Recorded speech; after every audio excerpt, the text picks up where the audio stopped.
Essa galera, ela é muito esperta, a gente que é otário.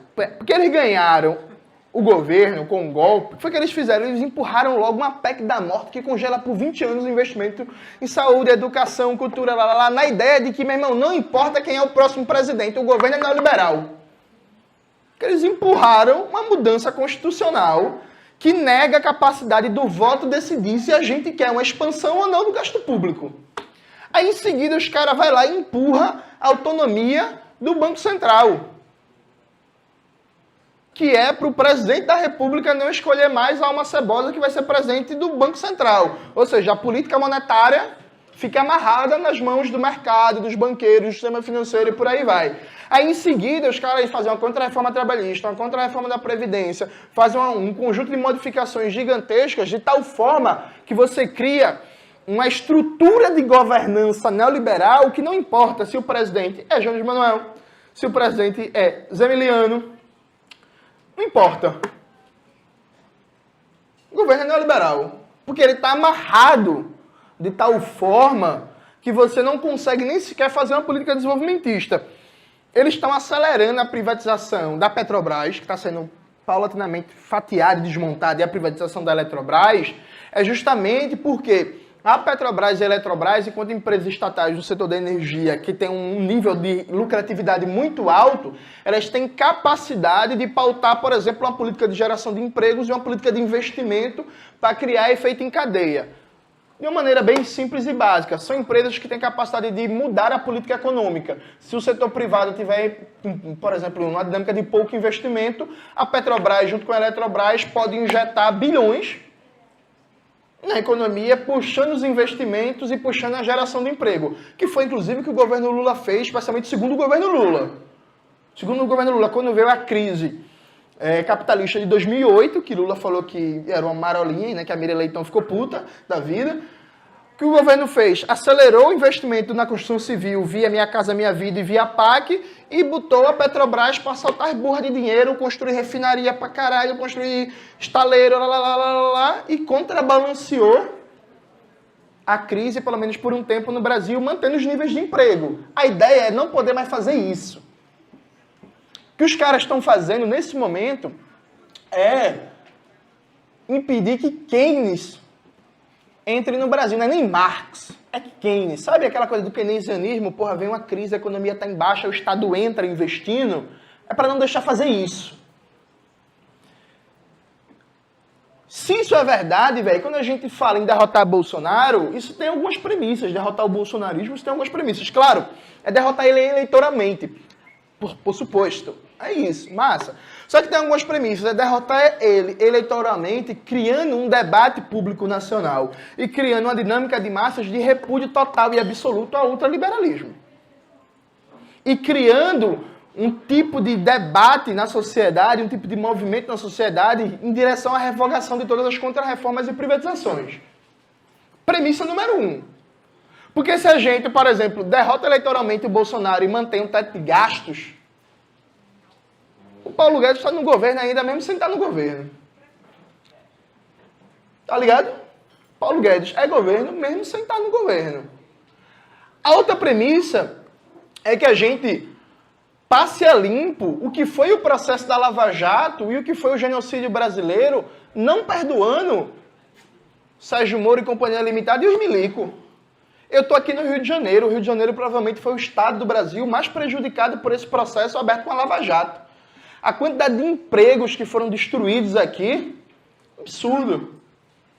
Há que se passar limpo o que foi a Lava Jato e a colaboração deles ilegal com o Departamento de Estado dos Estados Unidos, que se os caras fizessem isso nos Estados Unidos, eles eram presos e condenados à morte. Você sabe, né? Se o Deltan, o que o Moro fizeram no Brasil, se eles fizessem nos Estados Unidos, por exemplo, em aliança com a China, eles eram presos e condenados à morte. Por traição à pátria. Né? É isso, objetivamente. E esse próprio processo de genocídio brasileiro, porque, veja, gente, quase ninguém mais fala, viu? As pessoas esqueceram que quando Pazuello entrou no Ministério da Saúde, tinha 15 mil mortes no Brasil. Quando ele saiu, tinha mais de 300 mil mortes. O escândalo da Prevent Senior, ninguém fala mais. o que fizeram em Manaus, ninguém fala mais. Tá ligado? Se criou um pacto entre a mídia burguesa, os setores do sistema político dominante, em que os milicos saíram de atenção. Então pode reparar, puxem pela memória, nos últimos meses, quando foi que vocês ouviram notícia falando dos militares? Não ouviu. Chegou aquele momento da CPI, que os militares estavam sendo muito acossados, né, pelo que a merda que o Pazuello estava fazendo. Aí teve aquela confusão, se podia, se não podia falar dos milicos, que o senador, não é aquele senador do Amazonas, rapaz? Omar Aziz falou mal do general, dizendo que tinha vergonha, que ele levava farda. Aí outros milicos ficaram putos, soltaram uma nota ameaçando o Omar Aziz e o Senado. Aí o Omar Aziz arregou, pediu desculpa, falou, não estou falando mal de todos os militares, estou falando mal de alguns. E depois daquilo ali, se costurou claramente um acordo que os militares simplesmente saíram do noticiário. E não só os militares, né, gente? Veja. Está se costurando uma dinâmica em não punir ninguém, não passar a limpo o que foi o genocídio brasileiro, male, talvez, quem sabe, punir a família Bolsonaro. E olhe lá, porque já alguém faz aliança com Eduardo Bolsonaro e diz que é necessário e que é a grande política. É questão de tempo. Tá ligado? Se criou uma dinâmica que ninguém foi responsável pelo bolsonarismo. E eu não falo da Dona Maria, nem do seu Zé, sabe, trabalhador. Eu tô falando da galera do PSDB, do DEM, que agora é a União Brasil, do PSL, dessa turma, junto com o empresariado, junto com a Fiesp. Porra, saiu uma matéria agora mostrando que a CNI, Confederação Nacional da Indústria, estava apoiando o Eduardo Bolsonaro para ser embaixador do Brasil no Rio de Janeiro. É foda. Nos Estados Unidos. Tá ligado? Cúmulo do absurdo.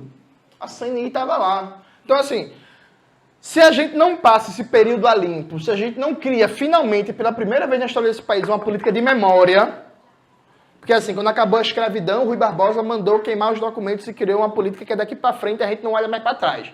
Quando acabou o Estado Novo, de novo, uma política que é daqui para frente, a gente não olha para trás, ninguém foi punido pelas torturas do Estado Novo, o Filinto Miller, que era o carrasco do Getúlio Vargas, morreu de velho, e vamos daqui para frente. Aí vem a ditadura militar, aí de novo, anistia ampla, geral e restrita para todo mundo, lá, e o Brilhante Ustra morreu de velho. Aí a gente aqui passou a vida, não sei vocês, eu tenho 32 anos, eu sei, não parece, mas já é 32, e aí eu passei no começo da minha militância inteira ouvindo a gente falar como se fosse um mantra: o Brasil é o único país da América do Sul que não puniu os torturadores. O Brasil é o único país da América do Sul que não teve uma política de memória. É por isso que o Brasil ainda tem tanta violência, é por isso que o Brasil ainda tem tanta tortura, as consequências do Brasil não ter punido os torturadores. Olha a Argentina, que foda, que massa, olha o Chile, muito legal, olha o Uruguai, papapá. Foi ou não foi? A gente passou anos repetindo isso, porra. Todo mundo aqui que já fez movimento estudantil, movimento sindical, que já foi no espaço de esquerda, ouviu essa conversa. Não é isso? Agora a gente está fazendo de novo. A gente está fazendo de novo. Nesse momento, se prepara, se articula uma nova anistia ampla, geral e restrita, em que ninguém é responsável por Bolsonaro, só Bolsonaro e a família. Mais ninguém. Mais ninguém. E aí isso entra também, né, o camarada Alckmin, que também era outro. Teve um papel central na vitória do bolsonarismo em todo esse momento político que o país vive, o PSDB como um todo, e agora eles são democratas, todo mundo é democrata. Então esse é o segundo elemento, veja. Se a gente não passa limpo o que foi o lavajatismo e o que foi a participação dos militares no golpe de 2016, no governo Bolsonaro como um todo, e particularmente no genocídio brasileiro, a gente está deixando um caminho aberto para acontecer de novo, em outra conjuntura, um processo de protagonismo político dos militares, que nem sequer foi derrotado esse protagonismo político agora. A gente ainda tem que derrotar e vai deixar o caminho aberto para outro.